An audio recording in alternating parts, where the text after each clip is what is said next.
Timóteo capítulo 2, o verso 5, que diz assim: porque há um só Deus, é um só mediador entre Deus e os homens, Jesus Cristo, homem, o qual se deu a si mesmo em preço de redenção por todos, para servir de testemunha ao seu tempo. Amém? Então essa é a palavra Jesus Cristo.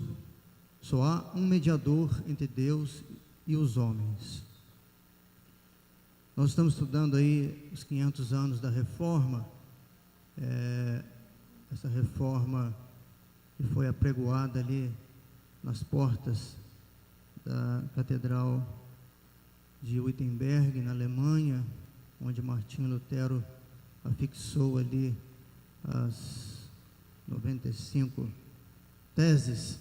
E esses 5 solas, né, que 5 somente, é um resumo das 95 teses, vamos dizer assim. É uma fórmula resumida, né?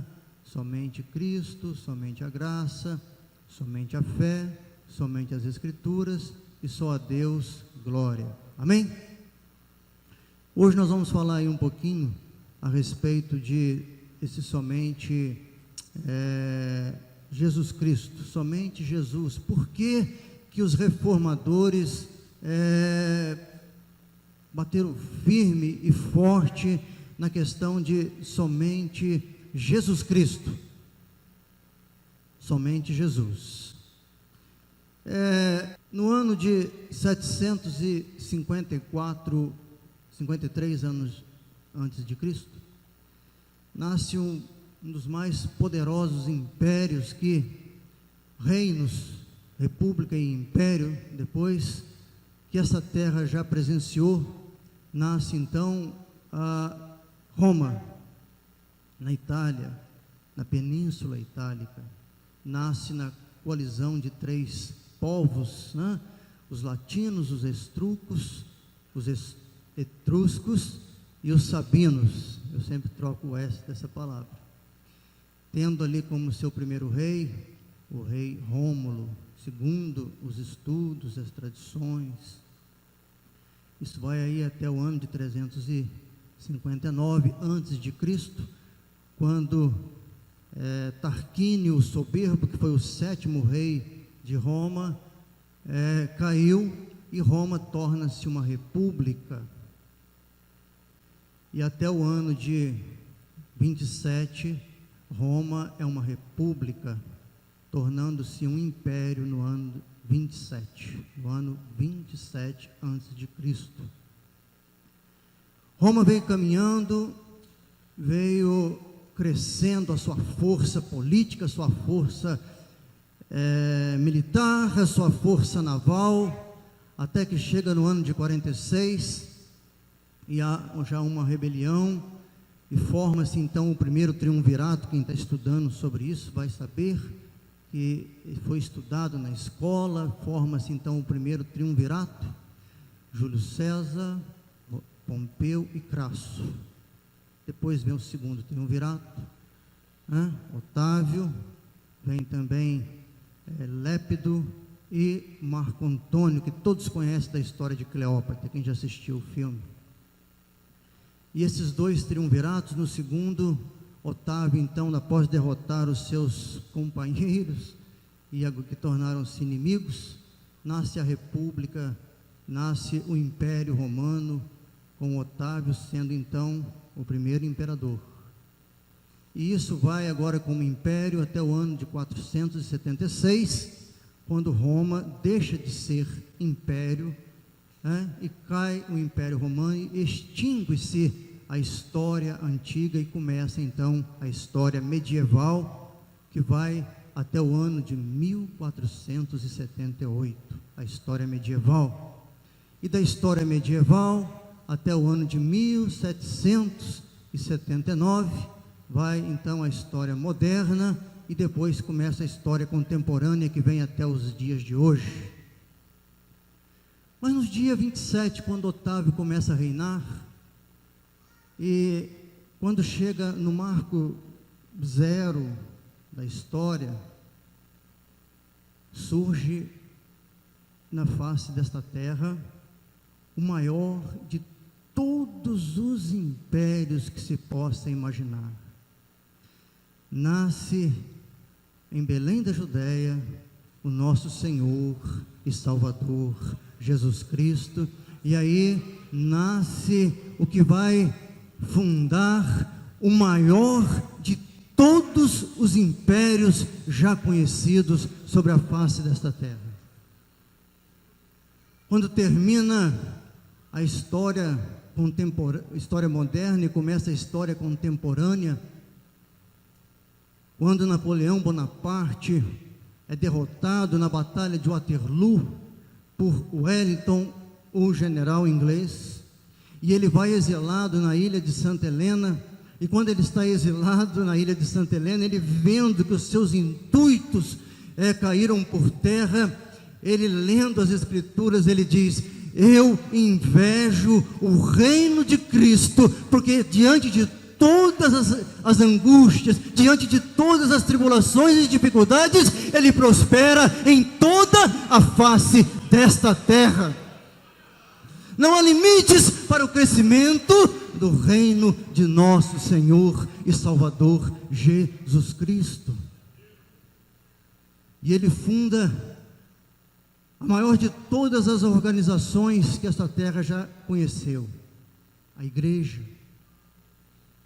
A igreja de Cristo, ela é fundada com o seu sangue, com a sua morte e com a sua ressurreição e com a sua proclamação do Evangelho e a sua ressurreição e ida aos céus. Nasce a maior de todas as organizações, que é a igreja, e a igreja prospera em Jerusalém, na cidade de Jerusalém. E com a perseguição, a igreja começa então aí a mudar as suas bases para Antioquia, e a perseguição continua, mas a igreja vai se expandindo e vai também para Alexandria, e começa a crescer nesses 3 pontos. Depois a igreja se desloca para Roma, e com a dissolução do Império Romano do Ocidente, a igreja então começa a deslocar-se também para Constantinopla, que foi fundada por Constantino, após derrotar o Império Bizantino e tomar aquela cidade, e fundar ali a cidade, a Roma do Oriente, depois chamada como a cidade de Constantino ou Constantinopla. E a cidade então fica com esses 5 patriarcas,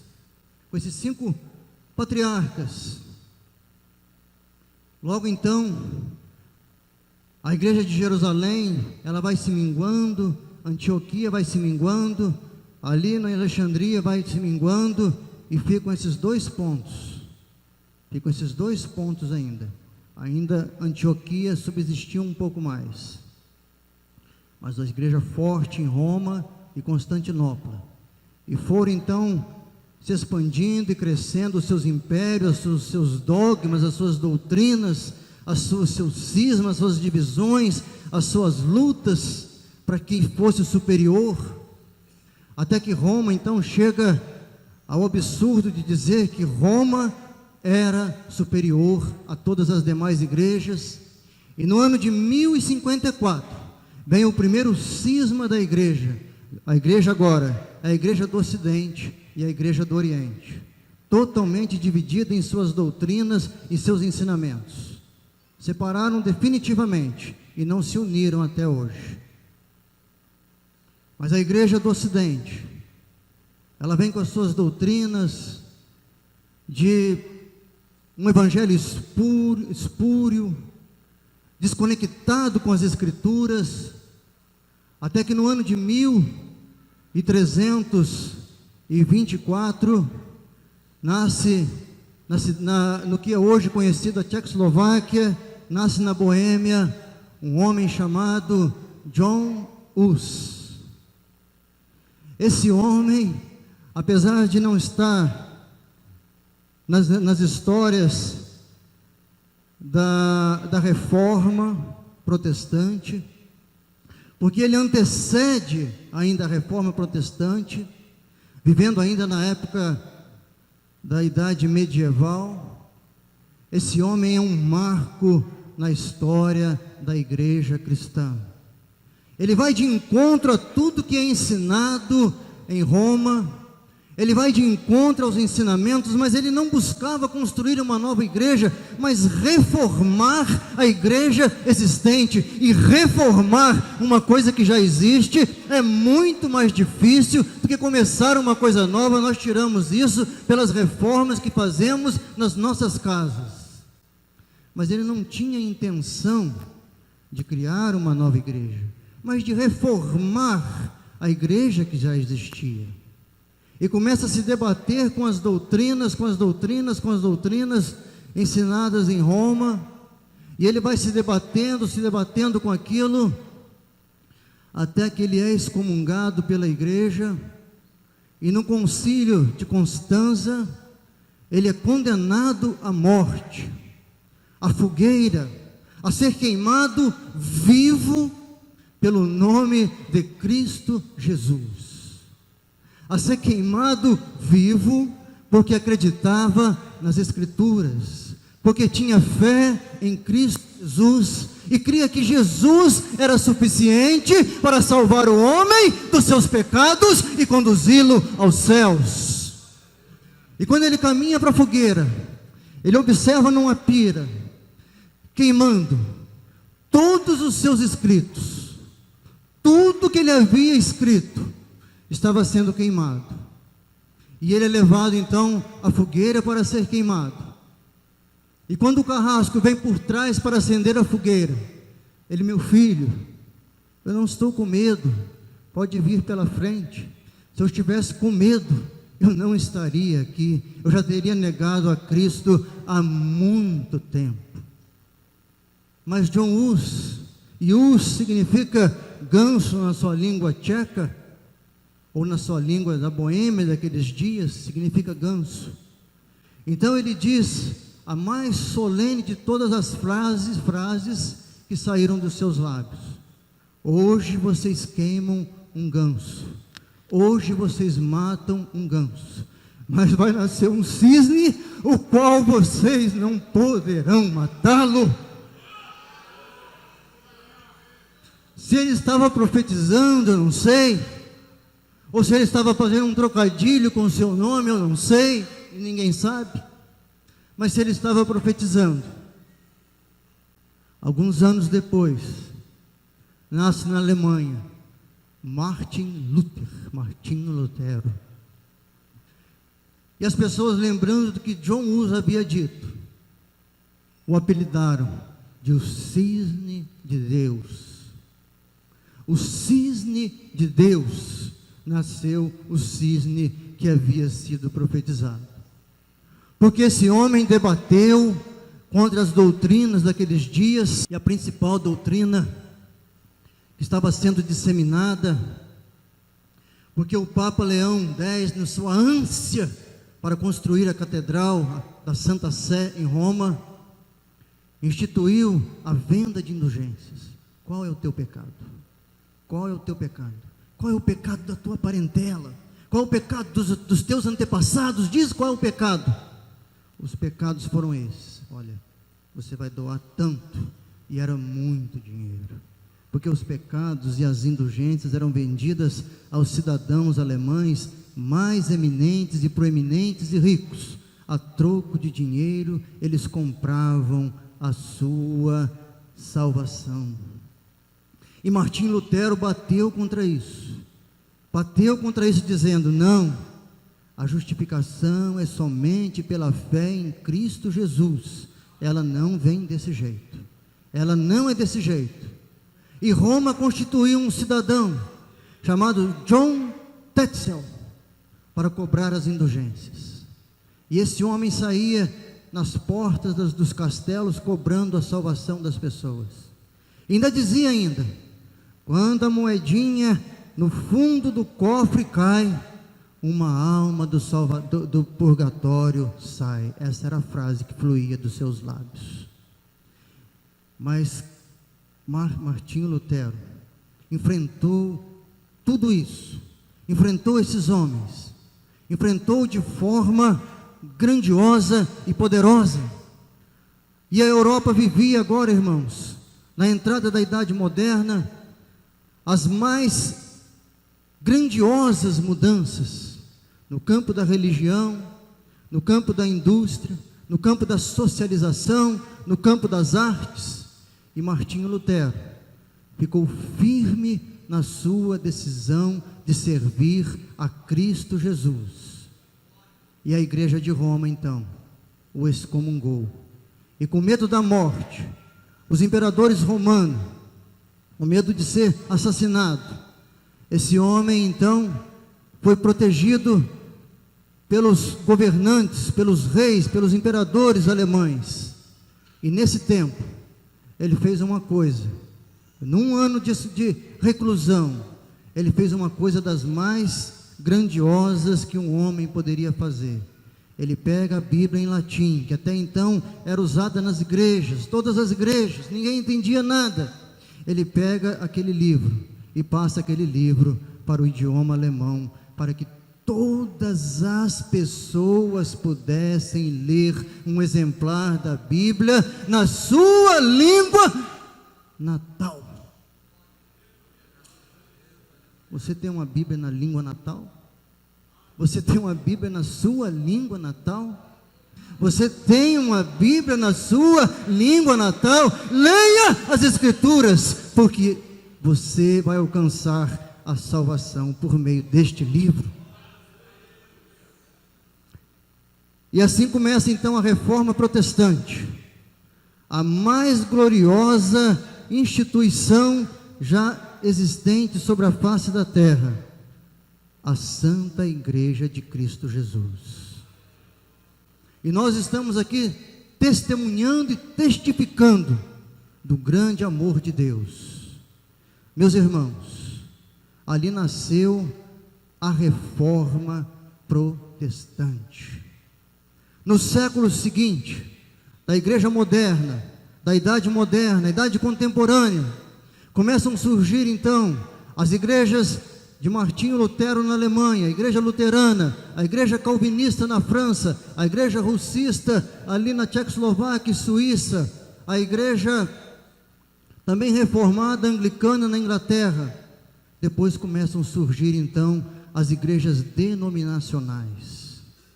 As igrejas denominacionais proclamando a Cristo Jesus. Começam a surgir as igrejas metodistas, batistas, presbiterianas. E no ano de 1910, já tendo igrejas tradicionais no Brasil, já tendo igrejas presbiterianas, metodistas, igrejas luteranas, em 1910, chega ao Brasil Luigi Francesconi, e desembarca no Brás, no bairro italiano do Brás, e começa a proclamar o Evangelho. E é constituída a primeira igreja pentecostal do Brasil, a igreja cristã no Brasil, no bairro italiano do Brás, um minúsculo bairro. E começa essa igreja tomar conta das populações italianas do oeste do Paraná. E a igreja começa a crescer por anunciar a Cristo Jesus. E no ano de 1911, desembarca em Belém do Pará. Desembarca em Belém do Pará 2 missionários e fundam a Igreja da Missão da Fé Apostólica, que em 1918 é constituída como a Igreja Evangélica Assembleia de Deus do Brasil. Esta igreja na qual nós servimos a Cristo Jesus. E no ano de 1940 é fundada nesta cidade a Igreja Evangélica Assembleia de Deus. E no ano de 2017, no mês de junho, é fundada, é aberta esta igreja ao público para cultuarmos ao Deus vivo e ao Cristo que morreu por nós na cruz. Esta igreja não anuncia outro evangelho a não ser Cristo Jesus e a cruz, Cristo Jesus e a cruz. É esta igreja que nasceu da reforma, é esta igreja que nasceu de homens que deram as suas vidas, homens que deram as suas vidas e morreram na fogueira, homens que enfrentaram leões, homens que não temeram e mantiveram firme a sua fé em Cristo Jesus. É Cristo Jesus, é somente Cristo, não há outro, é Cristo, é Cristo, é Cristo, não há outro, é Cristo Jesus.